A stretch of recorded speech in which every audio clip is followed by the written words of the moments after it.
What's the first thing that pops in your head when you hear World of Warcraft?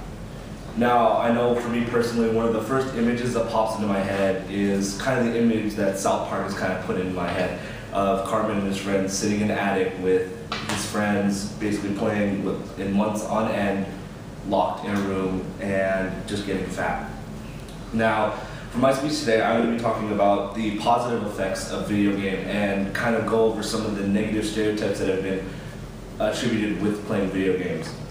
And hopefully by the end of this speech, hopefully you guys will think differently towards people who play video games, and hopefully you guys will consider playing some here as well.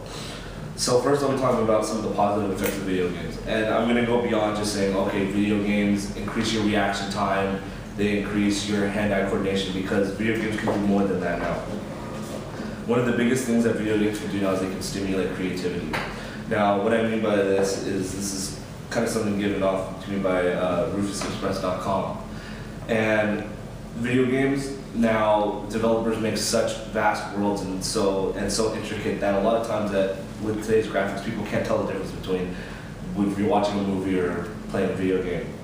And when they see such amazing detail put into a scenery, it kind of stimulates creativity, because it's almost like looking at art that it's just so beautiful that you can't believe that it's on your screen.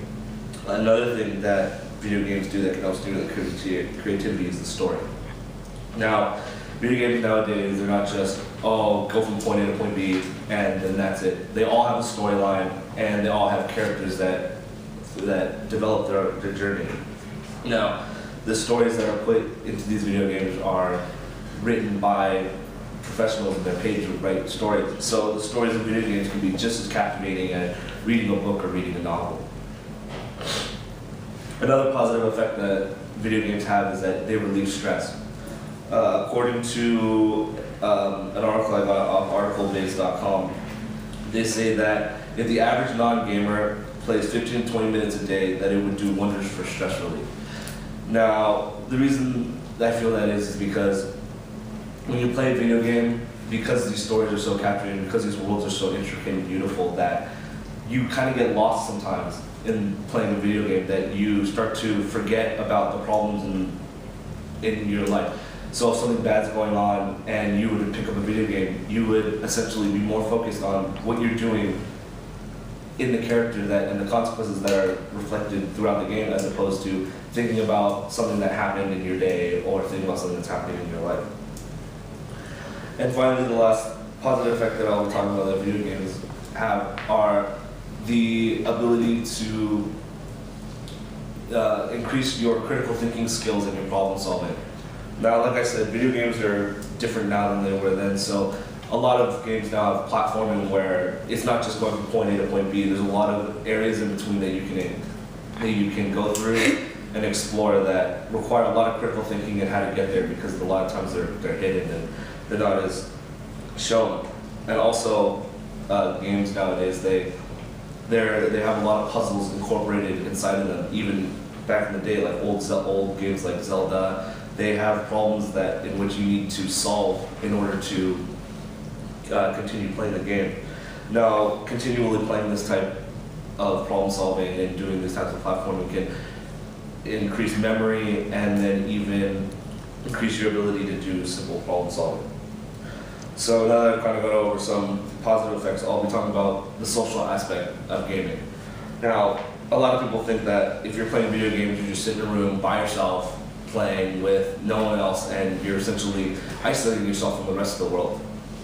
But now, all systems include a chat system in which you can communicate with someone. So if I wanted to spend time with someone in my family who lives all the way in San Mateo, instead of having to drive over there and spend time with them, we can easily just hop on a system or hop on a computer and play a game and play together while still being able to communicate. So it's not just looking at a screen playing. You are actually able to verbally communicate with someone. So that's more the social aspect of video gaming. It's not just locking yourself in. And even back in the day when they didn't have all the technology that we had now, a lot of people, I remember personally that when I would meet up with my friends, one of the things that we do is we meet up and we play video games. So it's not just playing by yourself, it's playing with others and having the ability to spend time with others. And also more than that, video games give a common point of interest. Much like sports, movies, TV shows, all of that, it can be a common point of interest to talk to someone about. If you know someone's interested in video games, it can be a very easy topic to talk about. And also, there are also video game conventions and things like that that people can go to and be social at, meet developers. So now that I've kind of gone over all the things that I believe that are positive effects of video gaming, I'm going to talk about some of the negative stereotypes that I believe kind of media's put on video games. And what I mean by that is one of the biggest ones is video games make people violent.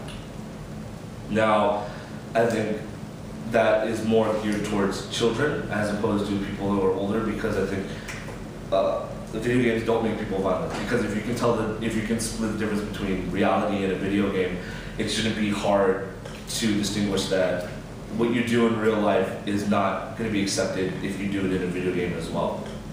And I think that there's no correlation that just because one person plays a video game that they're violent after. I don't think there's a real correlation there. I think that the person naturally has to have some kind of history with violence or some kind of violent tendencies already built up inside of them.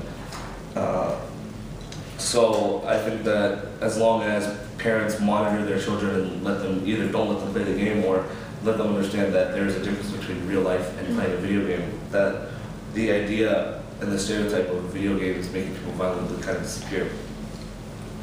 Another big stereotype that is associated with video games is that people who play video games more often than not are fat or will get fat. And the reason that the stereotype is kind of there is because people kind of think, okay, you're just going to be sitting there on the couch all day holding a controller, like where's the physical activity there? How are you going to lose weight because all you're doing is just sitting there all the time? Well, a lot of game developers and big name companies have kind of added a different element to that to kind of get rid of the stereotype. And the biggest one out there is, and the longest standing franchise out there, Dance Dance Revolution, which I'm sure a lot of you know about, is all about motion and moving your body in order to play the game. And this can help burn calories, but also there's also a bunch of there's a bunch of consoles that you can buy for your house in which you can be active, and the biggest one is the Wii. Now PlayStation has PlayStation Move, and then Xbox has the Xbox Connect, where it's no controllers and your body is the whole controller, and so it's all about moving every single part of your body and getting your whole body into movement. Now the final stereotype I'm going to talk about is that video games are addicting.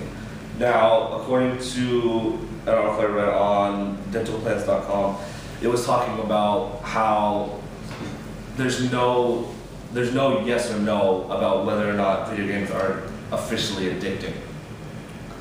However, it is not officially documented that video game addiction is real. So it's kind of a back and forth, and since it's not officially written, then they can't officially diagnose such a problem. And it's kind of in the air, and it's kind of based on your opinion. And my thought is that video games are not addicting because if you're not relying necessarily on a substance, and what people can get addicted to is the release of chemicals being dopamine, serotonin, that's released in your brain when you play a video game, because you get this quote-unquote high feeling, or this feeling of enjoyment when you play video games that's being released into your brain. That could be what may be addicting. But that same type of release could be through anything. It could be video games, spending time with friends, playing a sport, watching TV. It doesn't necessarily have to rely just on video games. So that's why my personal opinion is that video game addiction cannot officially be diagnosed, and I don't believe that video game addiction is there.